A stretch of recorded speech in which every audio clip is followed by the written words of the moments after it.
आज त्रिनेतातीश के बाद 16वां रविवार है। आइए हम आह्वान वचन सुने। भजन संहिता 29 उसका 1 से 5। भजन संहिता 29 उसका 1 से 5। हे परमेश्वर के पुत्रों, यहोवा का, हाँ यहोवा ही की गुणानुवाद करो। यहोवा की महिमा और सामर्थ को सराहो। यहोवा के नाम की महिमा करो। पवित्रता से शोभायमान होकर यहोवा को दंडवत करो। यहोवा की वाणी मेघों के ऊपर सुनाई पड़ती है। प्रतापी ईश्वर गरजता है। यहोवा घने मेघों के ऊपर रहता है। यहोवा की वाणी सर्वशक्ति है। यहोवा की वाणी प्रतापमय है। यहोवा की वाणी देवदारों को तोड़ डालती है। यहोवा लबानोन के देवदारों को भी तोड़ डालता है। यहाँ तक आमीन। आइए हम प्रार्थना करें। जीवित महान अनुग्रहकारी पिता परमेश्वर, हम इधर से धन्यवाद करते हैं प्रभु आज के सुंदर सुबह के लिए कि पिता परमेश्वर तूने फिर से हम सबों को सप्ताह भर के जीवन में बहुत आशीष दिया पिता, और आज के विश्रामवार के दिन को फिर से हम स्मरण कर पाते हैं प्रभु। ये आपकी महान अनुग्रह और दया हमारे जीवन में है पिता, हम धन्यवाद करते हैं प्रभु। हम धन्यवाद करते हैं इस लॉकडाउन के पीरियड में भी पिता परमेश्वर आपने हम सबों को साकुशल रखा है। और पिता परमेश्वर आज इस 16वें रविवार में पिता परमेश्वर हम सबों को पिता परमेश्वर आने का अवसर दिया। और पिता परमेश्वर आज की इस आराधना में पिता परमेश्वर आपकी उपस्थिति हम चाहते हैं पिता परमेश्वर। इस लॉकडाउन में भी पिता परमेश्वर आपने हम सबों को बहुत आशीष दिया, और इतने महीने गुजरने के बाद भी पिता परमेश्वर हम सबों को आपने अपने महिमा के लिए पिता परमेश्वर हम सबों को इस्तेमाल किया। हम धन्यवाद करते हैं पिता परमेश्वर। आज की आराधना को फिर से हम आपके हाथ में सौंपते हैं प्रभु। सारे आराधनाओं को, गीतों को और पिता परमेश्वर वचनों को प्रभु आपके हाथ में समर्पित करते हैं प्रभु। बहुत आशीष दे ताकि पिता परमेश्वर हमारे जीवन में यह कार्य करने पाए कि पिता परमेश्वर आप हमारा उद्धारकर्ता परमेश्वर हैं, जिससे हम अपने जीवन को संवारते और सजाते हैं प्रभु। आदर महिमा हम आपको देते हैं पिता परमेश्वर। पिता परमेश्वर हमारे सारे पाप और दोष और अपराधों को क्षमा कर, और पिता परमेश्वर यह दीनताई की प्रार्थना तेरे बेटे उद्धारकर्ता प्रभु के मधुर मीठे नाम में मांगते हैं। दर्श सुनिए और स्वर्ग के राज में ग्रहण कीजिए। आमीन। हम लोग रविवारी आराधना आरंभ करते हुए हम लोग गाएंगे साक्षी बानी से पहला गीत नंबर 210 210 ईश्वर के प्रेम का यह प्रमाण।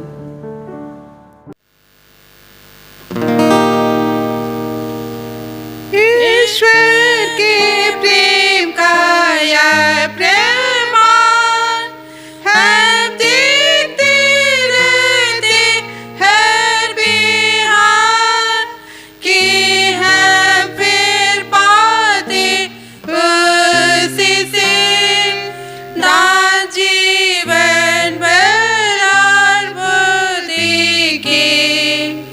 हमको प्रार्थना के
परमेश्वर पिता और पुत्र और पवित्र आत्मा के नाम से आमीन।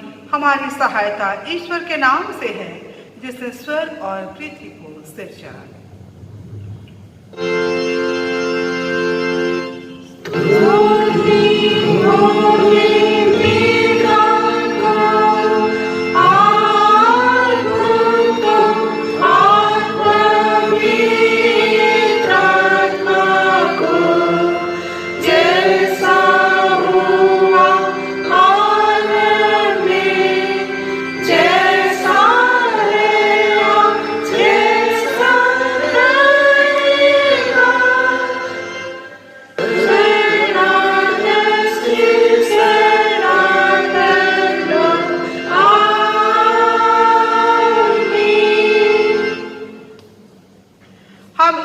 सामने अपने पापों को दीनताई से मान ले।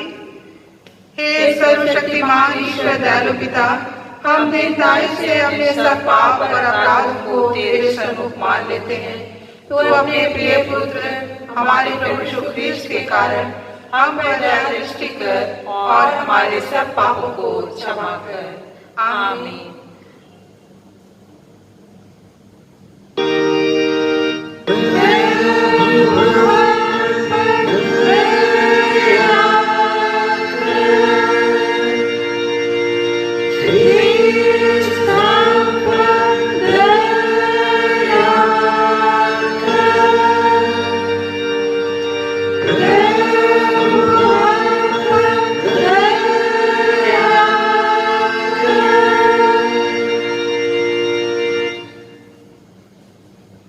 शांतिदायक वचन सुने।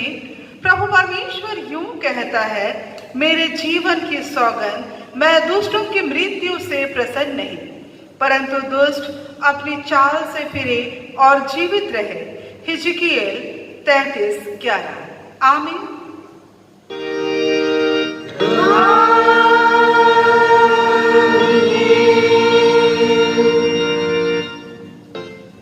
सबसे ऊंचे स्थान में ईश्वर का गुणानुवाद हो।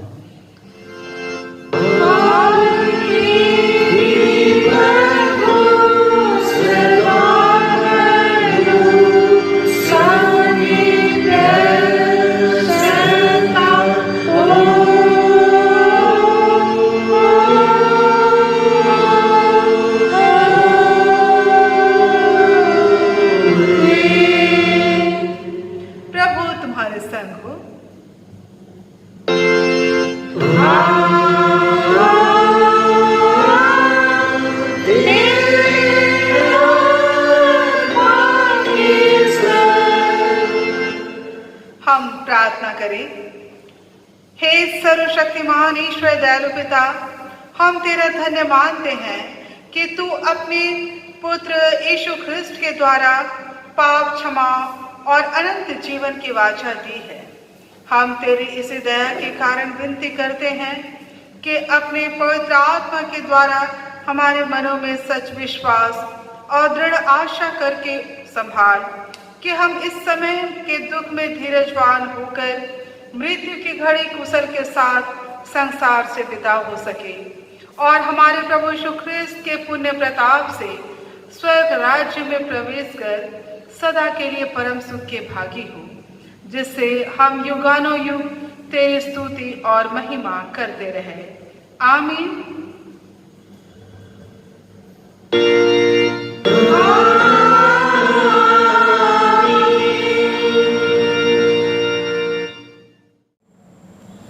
अभी के लिए जो पहला पाठ वचन है जो हमें मिलता है इब्रानी 12 पद संख्या 18 से 24।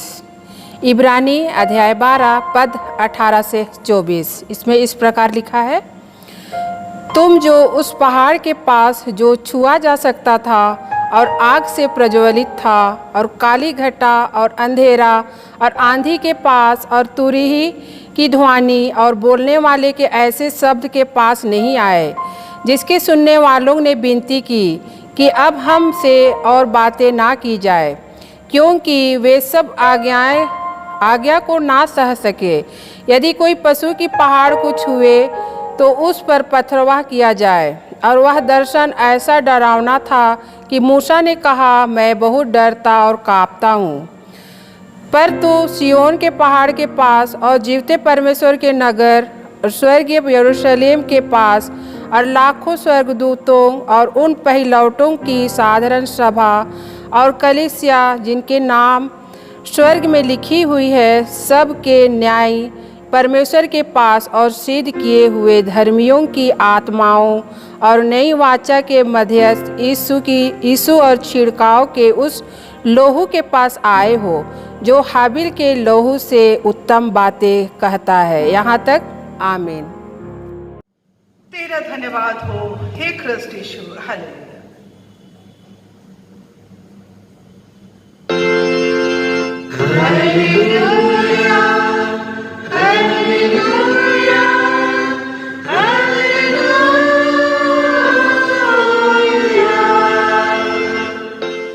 अब हम समस्त क्रिश्चियानी कलीसिया के संग अपना महापवित्र विश्वास को मान लेकर क्यों कहें, मैं विश्वास करती हूँ परमेश्वर पिता पर, जो स्वर्ग और पृथ्वी का सर्वशक्तिमान सृजनहार है, और उसके इकलौते पुत्र अपने प्रभु यीशु ख्रीस्त पर, जो पवित्र आत्मा से गर्भ में आया, कुमारी मरियम से उत्पन्न हुआ, पांतुस पिलातुस के आगे से दुख उठाया, क्रूस पर चढ़ाया गया, मर गया और गाड़ा गया, पाताल में उतरा, तीसरे दिन मृतकों में से जी उठा, स्वर्ग पर चढ़ गया और परमेश्वर सर्वशक्तिमान पिता के दाहिने हाथ बैठा है, जहाँ से वह जीवितों और मृतकों का विचार करने को फिर आवेगा। मैं विश्वास करती हूँ पवित्र आत्मा पर, एक ही पवित्र क्रिस्तियानी कलीसिया, पवित्रों की संगत पर, पापों की क्षमा, देह के जी उठने और अनंत जीवन पर। आमीन।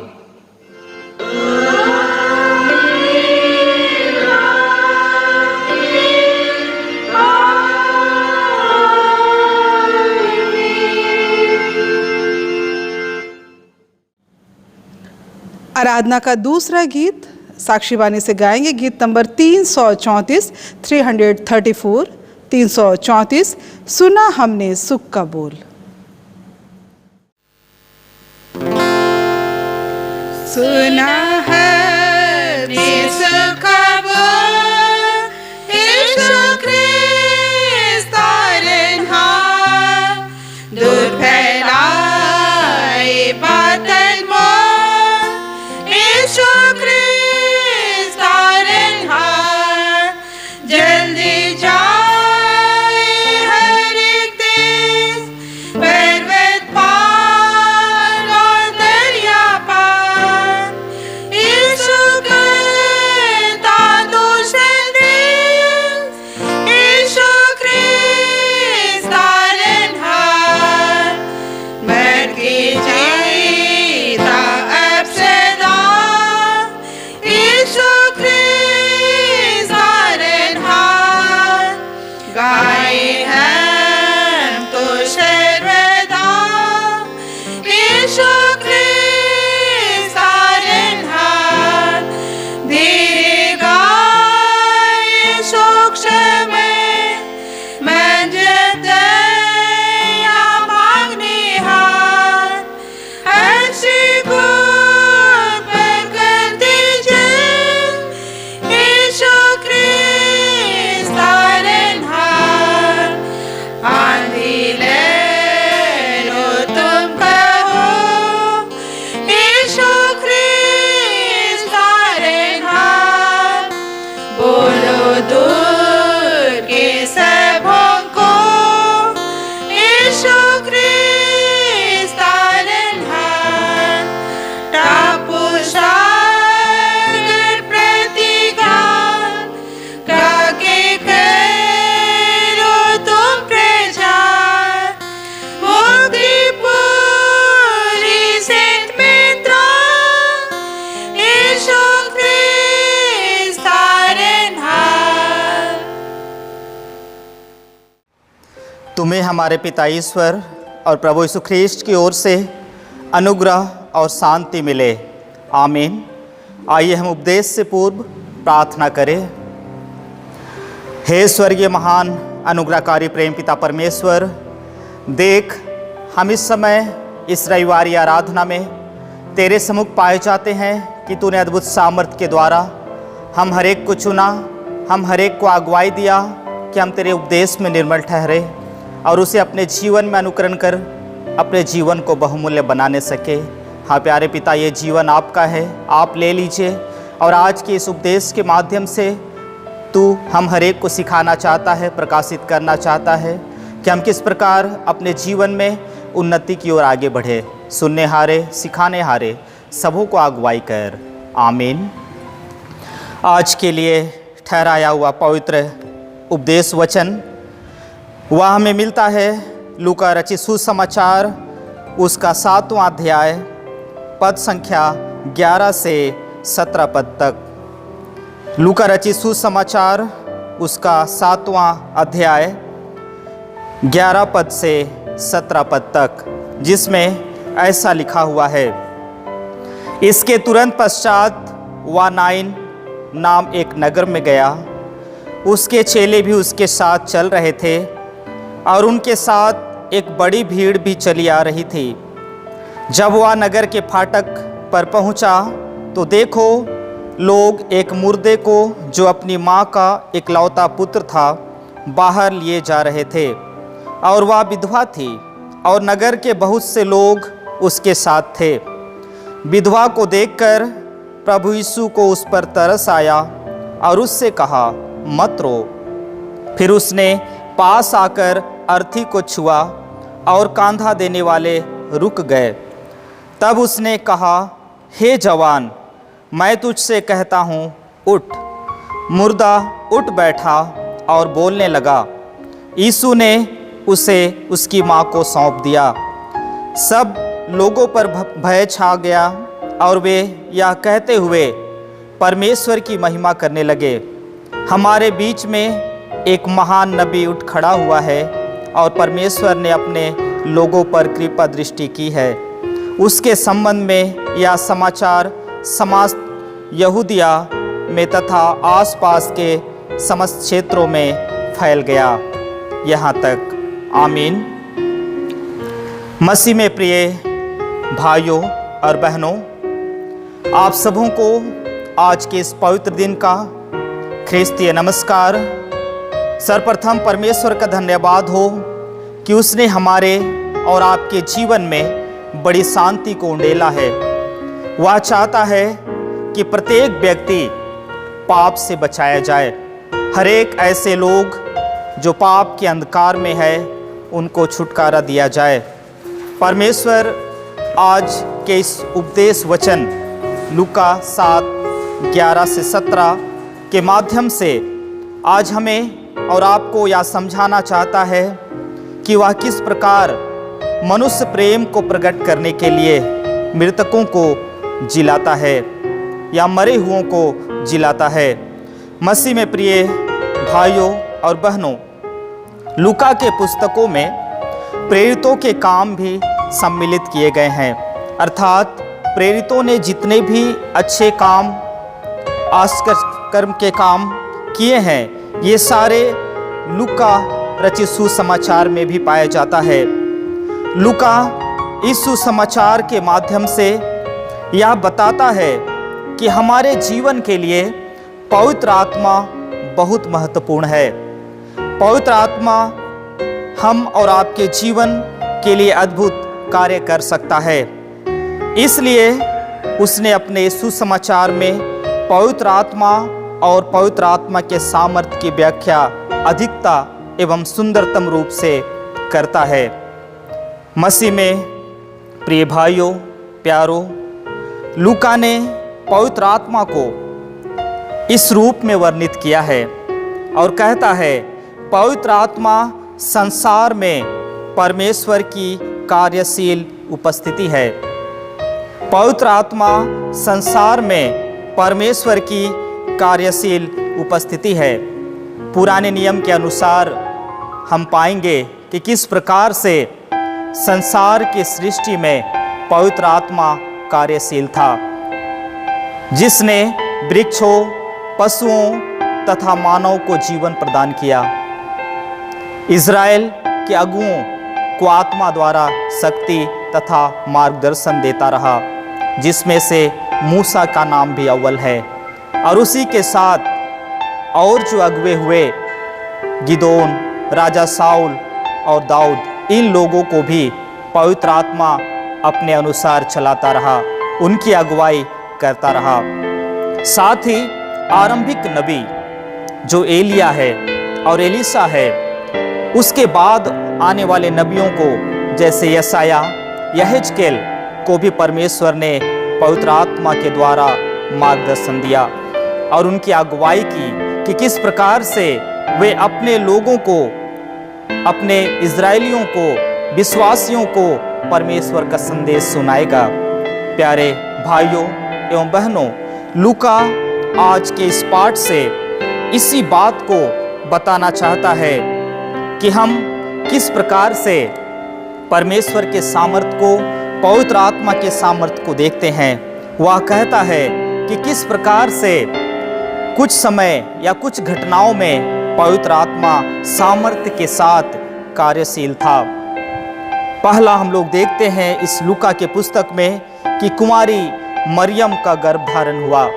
ये भी एक महान घटना, एक सच्ची घटना हम पाते हैं। दूसरा जो है, पवित्र आत्मा लोगों की अगुवाई करता था और उसको कलीसिया बढ़ाने और दृढ़ करने में सहायता करता था और साहस दिया करता था। मसीह में प्यारों, आज का यह वचन ऐसे ही पवित्र आत्मा या ईश्वरीय सामर्थ या कार्यशीलता पर निहित है। हम जानते हैं कि प्रभु यीशु ने अपने प्रचार के दौरान बहुत सारे आश्चर्यकर्म को किया और आज लूका रचित सुसमाचार इसी बात को स्पष्ट करता है। और इसमें लूका बताता है कि किस प्रकार से बात उन दिनों की है जब यीशु मसीह नाइन नामक नगर को गया और उसके साथ उनके चेले भी हुआ करते थे। उनके चेले भी थे जो उनके पीछे पीछे चला करते थे। और जब वह फाटक के पास पहुंचा, उस शहर के फाटक के पास पहुंचा, उस चौराहे पर पहुंचा, तो लोग एक मुर्दे को, जो अपनी माँ का एक लौता पुत्र था, उसे बाहर ले जा रहे थे। मसीह में प्रिय भाइयों और बहनों, आज ये समय, ये घड़ी लूका मसीह में होकर के इस यीशु मसीह के आश्चर्य को हमारे जीवन में स्पष्ट करता है कि लोग उस व्यक्ति को जिसकी माँ विधवा थी बाहर ले जा रहे हैं। और उसके बाद वचन ये भी बताता है कि वह विधवा थी और नगर के बहुत सारे लोग उसके साथ थे। मसीह में प्रिय भाइयों और बहनों, वचन बताती है या उस समय की बातों को जब हम स्मरण करें तो हम यह जान पाएंगे कि यहूदी लोग प्रायः मरे हुए व्यक्ति को उसी दिन कब्र में रखने के लिए ले जाते थे। जिस दिन वह मर जाता था, मृतक के परिवार सदस्य प्रायः अंतिम संस्कार के लिए पेशेवर मातम करने वालों को भाड़े पर बुलाते थे और परिवार के साथ, घर के सदस्यों के साथ बिल खिलाते, छाती पीटते और कपड़े फाड़ते और दुख प्रकट करते दिखाई देते थे। मसीह में इस तरह की व्यवस्था उन दिनों यहूदिया के देशों में था और शायद या इसलिए भी संभव था कि वह जो स्त्री थी, जो माँ थी, वह विधवा थी। उनका एक लौता पुत्र जो मर चुका था, उसके रोने के लिए उनके परिजन नहीं थे, इसलिए संभवतः वे भाड़े के या पेशेवर लोगों को रोने और बिलखने के लिए, छाती पीटने के लिए बुलाया गया था। उसी बात को लूका आज अपने इस वचन में स्पष्टीकरण देता है कि बहुत सारे लोग उस विधवा के साथ बाहर की ओर अर्थात उस कब्र की ओर जा रहे थे। और इस बात को यीशु मसीह फाटक से देख लेता है और बड़ी तरस के साथ उससे कहता है, मत रो। मसीह में प्यारे भाइयों और बहनों, जब ये बात हमारे जीवन में आज की इस संसारिकता में जोड़कर देखते हैं तो विधवा होना कितना अपमान की बात है। विधवा एक तरह से आज के समाज में एक अभिशाप है, लेकिन मसीह में प्रिय भाइयों और बहनों, उस समय जब लोग विधवाओं के साथ नहीं हुआ करते थे, उनका सहयोग नहीं किया करते थे और उनका एक लौता पुत्र था जो मर चुका था, विधवा के जीवन में काफ़ी दर्द था, बड़ी समस्याएं थी, वो रोती थी, विलाप करती थी। ऐसे समय में उनका बेटा का मृत्यु हो जाना, निधन हो जाना कितना दुखद का समय रहा होगा। उनको ढाढ़स देने वाला कोई नहीं रहा होगा। सचमुच में आज ऐसी घड़ी में जब वो अपने बेटे के दफन कार्य में जा रही है, यीशु उनको पुकार कर कहता है, उन पर तरस खाकर कहता है, मत रो, मत रो। सचमुच में प्रिय भाइयों और बहनों, यीशु मसीह उस विधवा से सांत्वना की बात करता है, शांति और आनंद की बात करता है। वह मसीहियत के या ईश्वरीय दया को उस विधवा पर प्रकट करता है। और जैसे ही यीशु मसीह उससे कहता है मत रो, और वह उस अर्थी को छूता है और कांधा देने वाले रुक जाते हैं, और वह उस मुर्दे को जो जवान बेटा के रूप में था उससे कहता है उठ। सचमुच में परमेश्वर का धन्यवाद हो कि आज के इस परिवेश में हम और आपको आवश्यकता है, कहीं ना कहीं हम भी ऐसे ही विधवा के समान समस्याओं में है। हमारे साथ भी रोने वाला कोई नहीं है, हमारा सहयोग करने वाला कोई नहीं है, लगता है कि हमें कोई नहीं चाहता है। मसीह में प्रिय भाइयों और बहनों, ये समय है परमेश्वर की ओर निगाह लगाने की, क्योंकि वचन बताती है मुर्दा उठ बैठा और वह बोलने लगा। मुर्दा उठ बैठा। यहाँ पर यीशु मसीह का सामर्थ्य काम करता है। वह ईश्वरीय सामर्थ्य जो पवित्र आत्मा के रूप में था, वह यीशु मसीह के माध्यम से उस यहूदिया के नाइन नगर में कार्य करता है। और उसके बाद वचन बताती है कि सब लोग भय छा गए, सब लोग डर गए कि ये क्या हो गया, ये क्या हो गया। सचमुच में आज भी जब गिरजा की बात आती है, चंगाई सभा की बात आती है या प्रेयर मीटिंग की बात आती है, तो हम भी डर जाते हैं। हमारा सोच भी कुंठित हो जाता है कि हमने पाप किया है। हम परमेश्वर के सामर्थ्य के सामने जाने से डरते हैं, हम परमेश्वर से दूर भागना चाहते हैं। ऐसी ही अवस्था को यहाँ पर दिखाया गया है कि जैसे ही यीशु मसीह ने उस विधवा महिला के बेटे को जीवित किया, वैसे ही लोग डर गए और उसके बाद डरते हुए परमेश्वर की महिमा करते हुए आगे चले गए।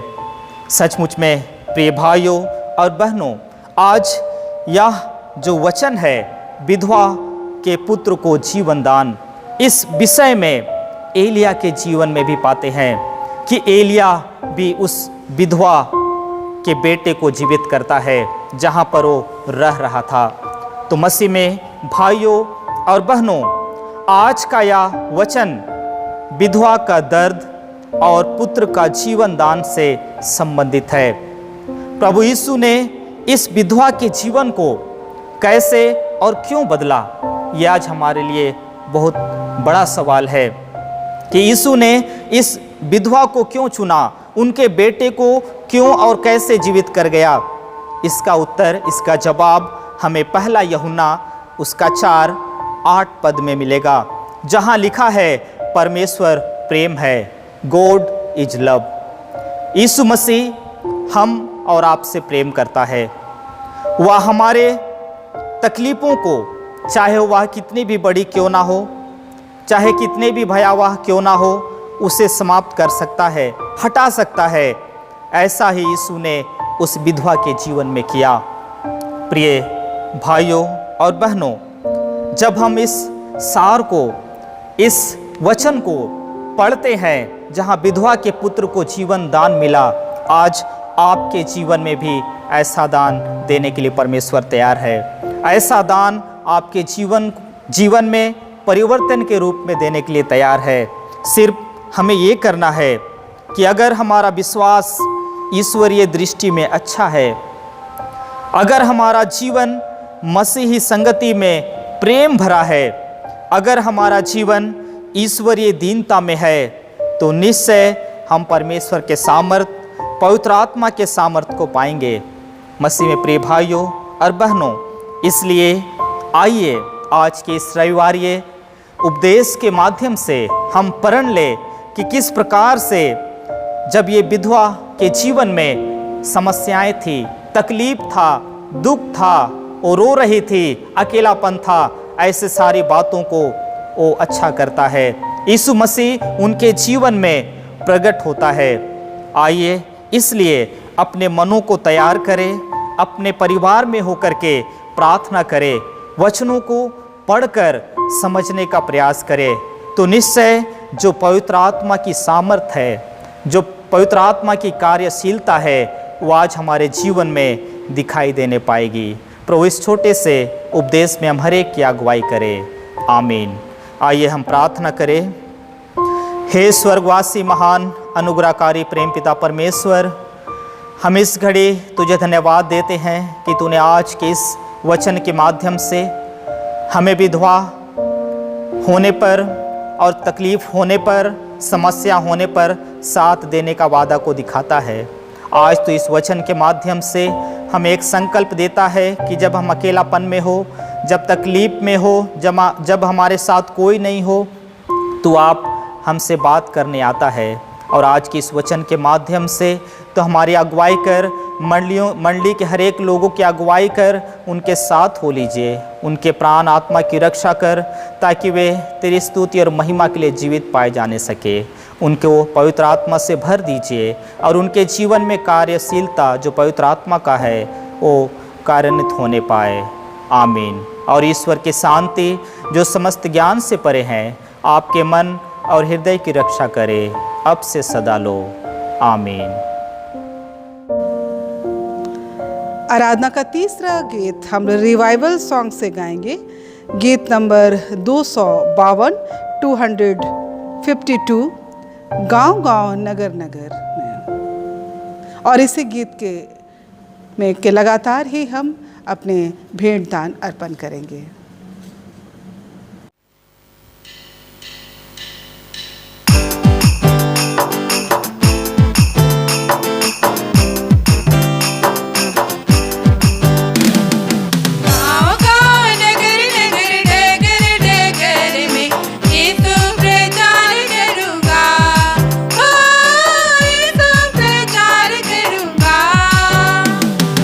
गाँव गाँव नगर नगर डगर डगर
से है भरपूर।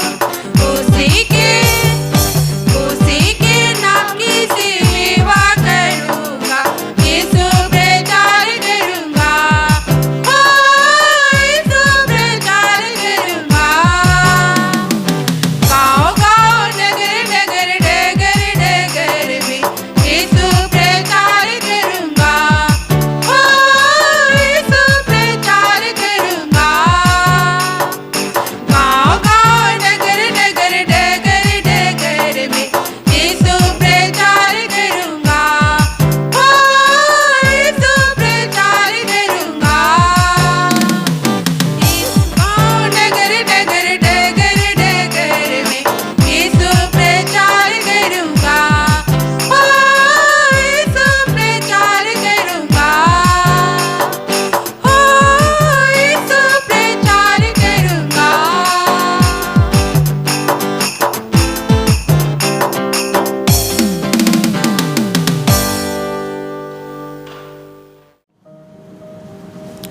आइए हम सारे बातों के लिए पिता परमेश्वर को धन्यवाद देंगे और पवित्र शास्त्र से वचन सुनेंगे। निर्गमन की पुस्तक उसका 34 अध्याय और उसके 5 पद से लेकर के 7 पद तक। निर्गमन 34 5 पद से 7 पद तक। तब यहोवा ने बादल में उतरकर उसके संग वहाँ खड़ा होकर यहोवा नाम का प्रचार किया। यहोवा उसके सामने होकर यूँ प्रचार करता हुआ चला, यहोवा ईश्वर दयालु और अनुग्रहकारी, कोप करने में धीरजवंत और अति करुणामय और सत्य, हजारों पीढ़ियों तक निरंतर करुणा करने वाला, अधर्म और अपराध और पाप का क्षमा करने वाला है। परंतु दोषी को वह किसी प्रकार निर्दोष न ठहराएगा। वह पितरों के अधर्म का दंड उनके बेटों वर्ण पोतों और परपोतों को भी देने वाला है। आमीन। आइए हम प्रार्थना करें। हे सर्वशक्तिमान ईश्वर दयालु पिता, अनुग्रहकारी, कोप करने में विलंब करने वाला, अति करुणामय और तरस से भरा हुआ परमेश्वर, हम सब मिलकर के तुझे धन्यवाद देते हैं। प्रभु, पिछले समय से लेकर आज तक तूने हम सबों को पूर्ण सुरक्षा प्रदान किया है और आज इस पवित्र विश्रामवार दिन में हम सबों को पिता परमेश्वर तूने अपने पवित्र वचन से हम सबों को आशीष किया प्रभु, और आराधना को संपन्न करने में तू ही अपनी पवित्र आत्मा के द्वारा हम सबों को सहायता किया है। हम सब मिलकर तुझे हृदय से हम धन्यवाद देते हैं और पिता परमेश्वर धन्यवाद देते हैं कि तूने YouTube के माध्यम से हम सबों के साथ में फिर से हम इस पवित्र विश्रामवार दिन में पिता परमेश्वर तुझसे हम बातचीत कर पाते हैं, तेरी स्तुति महिमा धन्यवाद कर पाते हैं। हम इन सारे बातों के लिए तुझे धन्यवाद देते हैं पिता परमेश्वर कि हम पापी मनुष्य पर तूने ऐसा बड़ा करुणा और तरस खाया कि हम सबों को पापों से बचाने के लिए और हम सबों को पिता परमेश्वर अनंत मृत्यु से बचाने के लिए अपने एकलौते पुत्र यीशु ख्रिस्ट जो नई वाचा का मध्यस्थ हुआ प्रभु, उसके द्वारा हम सबों को अपने से मेल मिलाप कराया और तेरे पर्वत पर और तेरे घर पर पिता परमेश्वर आने जाने का पिता परमेश्वर अवसर प्रदान किया है। हम धन्यवाद देते हैं ऐसे बड़े करुणा और अनुग्रह के लिए पिता परमेश्वर जो तू ने हम पापी मनुष्य पर किया। पिता परमेश्वर, हम प्रार्थना करते हैं जो प्रेम तूने हम सबों से किया प्रभु, वैसा ही प्रेम हम तुझसे करने सके और आपस में एक समान हम एक दूसरे के साथ प्रेम करने सके और अपने पड़ोसी से हम अपने समान प्रेम करने सके। पिता परमेश्वर, तू ही अपनी पवित्र आत्मा के द्वारा हम सबों को सहायता प्रदान कर। हम सबों का जीवन पिता परमेश्वर तेरे इच्छा के अनुसार और तेरे अगुवाई के अनुसार होने पाए। हम अपने जीवन के द्वारा पिता परमेश्वर तेरे महिमा के लिए और राज की बढ़ती के लिए हम बहुतायत से हम इस्तेमाल में होने सकें। पिता परमेश्वर, आज के वचन के द्वारा मंडली, कलीसिया और पूरे जगत में जितने भी लोग सुनते हैं पिता परमेश्वर YouTube के माध्यम से, सब लोग पिता परमेश्वर आज के वचन के द्वारा आशीष होने सके, चंगाई को और शांति को प्राप्त करने सके और तेरे एकलौते पुत्र यीशु ख्रिस्त का पवित्र लहू जो हमें हमारे सारे पापों को क्षमा करता है, तेरे एकलौते पुत्र यीशु ख्रिस्त जो नई वाचा का मध्यस्थ हुआ पिता परमेश्वर, उसके कारण से फिर से तू उनके द्वारा से फिर से तू अपने पर्वत पर और अपने घर पर और अपने राज पर अनंत निवास के लिए हमें बुलाता है और न्योता देता है। प्रभु हम हृदय से धन्यवाद देते हैं कि तूने हम सबों को अपने इकलौते पुत्र के द्वारा हम सबों को ग्रहण किया है और हम सबों के नाम को तूने जीवन की पुस्तक में लिखा है। पिता परमेश्वर हम धन्यवाद देते हैं और अपनी पवित्र आत्मा के द्वारा सहायता प्रदान कर कि हम जब तक इस जीवन में हम जीते हैं हम तेरे महिमा के लिए और राज के बढ़ती के लिए हम निरंतर परिश्रम करते रहने सके। पिता परमेश्वर हम मंडली के लिए और कलीसिया के लिए विशेष प्रार्थना करते हैं। इस विपरीत परिस्थिति में पिता परमेश्वर तूने हम सबों को ऐसा अगुवाई किया है कि हम विभिन्न माध्यम के द्वारा हम तेरी स्तुति महिमा और धन्यवाद कर पाते हैं। पिता परमेश्वर सबके साथ में हो ले, हम सब लोग हर परिस्थिति में और हर विपरीत परिस्थिति में, संकट विपत्ति में हम दृढ़ और अटल होकर के तेरे राज के बढ़ती के काम में हम निरंतर हम बढ़ते रहने सकें और यह जानते हुए यह जान करें कि ये सब काम प्रभु में व्यर्थ नहीं है। प्रभु परमेश्वर तू हम सबों को अपनी पवित्र आत्मा के द्वारा सहायता प्रदान कर। हमारे मंडली कलीसिया के सारे अगुओं को विशेष तेरे हाथ में सौंप देते हैं। सबों को बुद्धि और ज्ञान से, सामर्थ्य से भर दे कि हम इस विपरीत परिस्थिति में भी हम तेरी सेवा करते हुए इस जीवन में आगे बढ़ने सकें। और आज हम पूरे देश के लिए, पूरे विश्व के लिए भी प्रार्थना करते हैं। पिता परमेश्वर जो विभिन्न रोग, कोरोना रोग और विभिन्न कारणों से ग्रसित है, सबों को पिता परमेश्वर अपने इकलौते पुत्र यीशु ख्रीस्त के द्वारा पिता परमेश्वर सबों को, सबके दुखों को दूर कर और सबके जीवन में ऐसा अनुग्रह प्रदान करें कि सब लोग इस बात को जानने सके कि तेरे इकलौते पुत्र यीशु ख्रीस्त के द्वारा जो नई वाचा का मध्यस्थ है प्रभु, उनके द्वारा हम अपने पापों से हम छुटकारा पा सकते हैं, अपने रोगों से हम छुटकारा पा सकते हैं और हम उस पर्वत पर पिता परमेश्वर तेरे पर्वत पर और तेरे घर पर भी हम प्रवेश कर सकते हैं। पिता परमेश्वर तू ऐसा बड़ा अनुग्रह और सहायता प्रदान कर कि हमारे इस देश के लोग, हमारे पूरे विश्व के लोग तुझे सच्चा परमेश्वर के रूप में जान करके तुझे तेरे इकलौते पुत्र यीशु ख्रीस्त के माध्यम से पिता परमेश्वर उद्धार को प्राप्त करने सके, इन सारे चीज़ों से छुटकारा प्राप्त करने सके। पिता परमेश्वर पुनः हम सारे मंडली के लोग, कलीसिया के लोग दीनहीन होकर के और तेरे दर्शन की खोजी होकर के पिता परमेश्वर तेरे सम्मुख आते हैं। तू हमें हर एक के पापों को तू स्वर्ग से क्षमा कर और हमारे देश को और हमारे विश्व को पिता परमेश्वर ज्यों का त्यों कर दे। पिता परमेश्वर हम प्रार्थना करते हैं आज तेरे बेटे बेटियों ने माता पिता होकर, भाई बहन होकर के प्रभु आज के इस पवित्र दिन में जो तेरे नाम से भेंट अर्पण किया है, हर एक के भेंट को तू स्वर्ग से ग्रहण कर और इस भेंट के द्वारा प्रभु तेरे राज की बढ़ती होने सके और तेरे बहुत सारे आत्माओं को तेरे भेड़शाला में लाने के लिए इस्तेमाल होने पाए। और जिस भंडार से लाया गया प्रभु, सबके भंडार को तो दुगने रीति से भरा पूरा रख और उनके जीवन में और उनके परिवार में तो बहुतायत का आशीष प्रदान कर। पिता परमेश्वर पुनः हम सारे बातों के लिए तुझे धन्यवाद देते हैं और जो भी हमने नहीं मांगा है पिता परमेश्वर तू देना चाहता है, स्वर्ग के भंडार से सिंध आशीष प्रदान कर। और यही हमारी प्रार्थना है, तेरे इकलौते पुत्र यीशु मसीह के नाम से मांगते हैं, सुन और स्वर्ग के राज में ग्रहण कर। आमीन। हे हमारे पिता, तू जो स्वर्ग में है, तेरा नाम पवित्र किया जावे, तेरा राज्य आवे, तेरी इच्छा जैसे स्वर्ग में पूरी होती पृथ्वी पर भी हो। हमारे प्रतिदिन की रोटी आज हमको दे और हमारे अपराधों को क्षमा कर जैसे हम अपने अपराधों को क्षमा करते हैं और हमको परीक्षा में मत डाल परंतु बुराई से छुड़ा, क्योंकि राज और पराक्रम और महिमा सदा तेरी है। आमीन।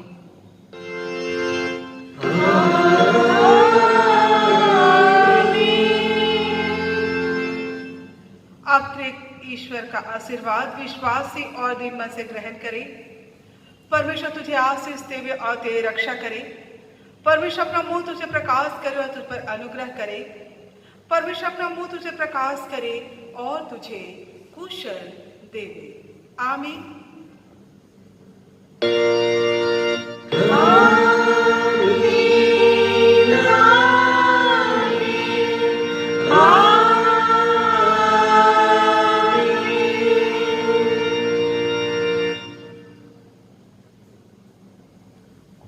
यीशु सहाय